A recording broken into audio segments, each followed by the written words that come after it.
kusangana kwatiri kuita zvakare pano paGibbs Daily Network. Kana uchiri munyowani paYouTube channel inoyi, subscribe mahara, hakumbodi kana mari. Wobaya the notification bell kuti patino uploada zvinyowani wobva wangosanganawo nevidhio racho.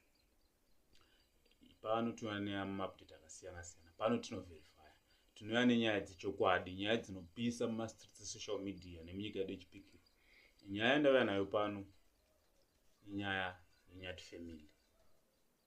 Tinoziva zvakawanda zvaitaurika mushure mekunge Nyati Family yapost kuti aiwa kutenga kwatakaita mota kuri kuunza maproblems akawanda mulife, saka zvirina ndiitengese. Asi chokwadi chiripo ndechekuti Nyati Family vazoti aiwa mota hatisi kutengesa. Mota hatisi kuita sei kutengesa. Mota iripo guys, haichatengesewo mota. Asi pane maproblem aitika. Saka ndoda kuti muzvinzwire Nyati achitaura ega, vachitaura ivo pachavo kuti mota hayo hachitatengesa. Mota kune vese vaiti makatenga necash here, hongu takatenga necash mota yedu. Mota yedu haisi yechikwereti, mota yedu yanga risiri advertise. Asi nyaya kuti maitikiro zvaizoita kunge takatenga nechikwereti kana kuti taita advertise, asi mota ndeyedu. Saka kutaura kuno guys, sekutaura kwama muchita mafans edu kuti what about a car, iri chipo here, maitengesa here. Mota izvizvi iripo hatina kuitengesa. Imwe nyaya futi, vabereki vaNyati vatozobva kuZimbabwe kuuya kuno kuzovaonesawo nekuvabatsiridza kuti aiwa mulife inosanganwa nezvinhu zvinorema nezvakadidi. Kwezoita wawana mama V, Vheko naLupa nanaMunetsi, ndo vamwe vaitotaura kuti aiwa zvinhu. Wabereki wangu ini ndo wakazotouya kuno,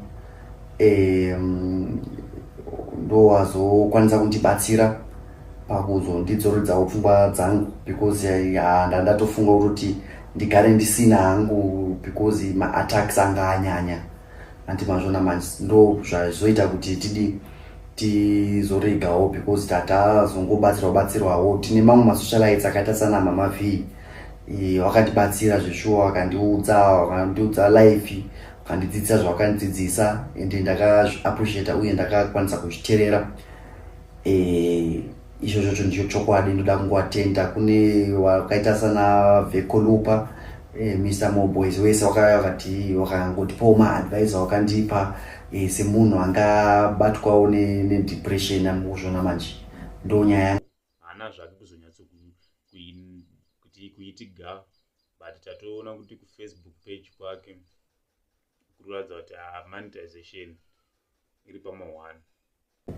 So nongoziva kuti depression inouya nenzira dzakasiyana siyana. Tine monetization, like munongoziva kuti papage panongoparwa mhosva dzakawanda wanda, kuti kuri kudhakwa, kwakadhakwa, sa munhu unotoguma pfungwa dzisafambi zvakanaka, wogaya kuti maybe une rendi zvanga zvakasangana, handidi kunyepa.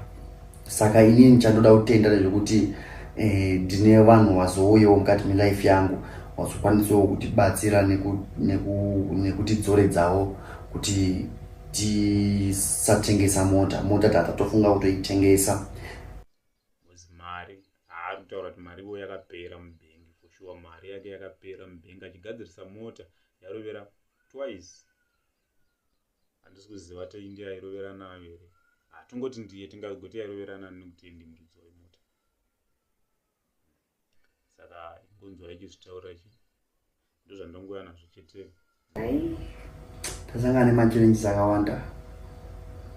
Noti hatizivi mweya itsvina here, madhimoni here. Mota yedu yakabondera kana kwana takatu tichigadzirisa, mari ikapera kuti bank. Saka pakaipa, life itakuiziwa pakaipa. Noitonge paunenge uri munhu unenge wakamirirwa kwanza kuti uchingodiject.